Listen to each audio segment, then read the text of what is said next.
Hey, it's Rhianna. Welcome back to my channel and another episode of Tasty Tuesday. Today I'm going to be making a keto chili based off of the Keto Connects bacon chili recipe, so stay tuned.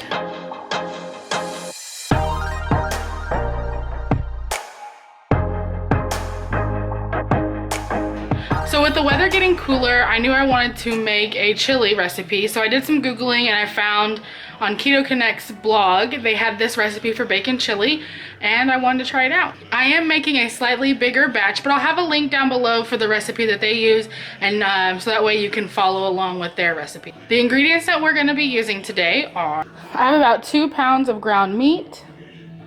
In this bowl, I have a small white onion, 2 jalapenos, a small bell pepper, and 2 Roma tomatoes. I have 1 package of Trader Joe's bacon ends, and I chopped it up. We're also going to be using Worcestershire, oregano, chili powder, cumin, salt, pepper, and 2 cups of chicken broth. The first step is to cook the bacon down. We're going to cook the bacon until it's rendered down and mostly cooked. Okay, I would say that the bacon is pretty rendered down and most of the fat has cooked off and the bacon is actually pretty done. So at this point I'm going to add the 2 pounds of hamburger meat. So I got the hamburger meat in here, I'm just breaking it up and I'm going to get it mostly brown.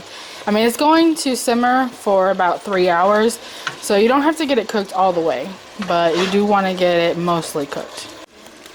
Okay, I forgot to mention that you do need garlic. I'm going to be using this minced garlic. It calls for 3 cloves, which is half a teaspoon, and you're going to add that now.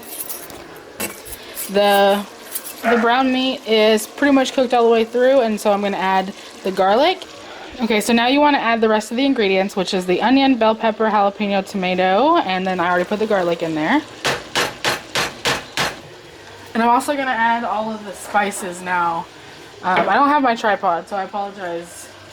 It's kind of rough, but I'm making it work.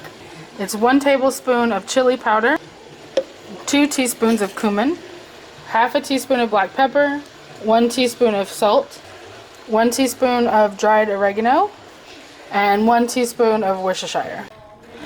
I just added all of the spices, all of the vegetables, and the 2 cups of the chicken stock, and now we're just going to let it simmer for about 3 hours.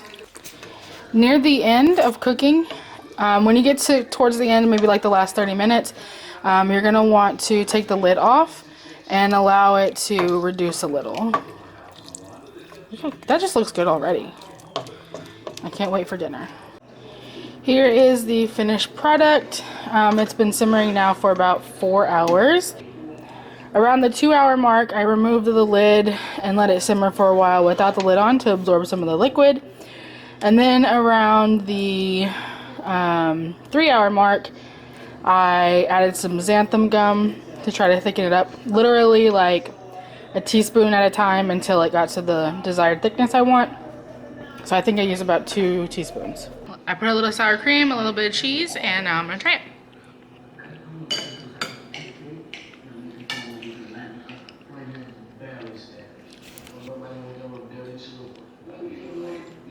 I really taste the bacon initially, and it's a really good flavor. I followed the directions, but I feel like there's one thing that I would do when I make it again, and that would be to drain the bacon grease and the hamburger meat before I add the vegetables and start simmering it, because it's a little bit greasy for me. And so I did make some keto bread to go with it to help soak up some of that grease. But otherwise, I think it's a really yummy chili. I know what you mean by greasy, yeah, it is. It needs to be drained. Yeah. But other than that, it's good. It's got good flavor. You like it? Mm-hmm. I did. What are you fixing to add to it if you like it? A little spice. What? Okay. You know I like stuff warmer than you do? You're not supposed to be eating spicy foods. Whoa there, Nelly. It's Chipotle Tabasco, meaning that it is spicy. All right, well, I hope you enjoyed this episode of Tasty Tuesday. If you have any recipes that you would like for me to try, leave them in the comments down below. Subscribe if you haven't already. Don't forget to click the thumbs up button and the notification bell, and I will see you guys next time. Bye.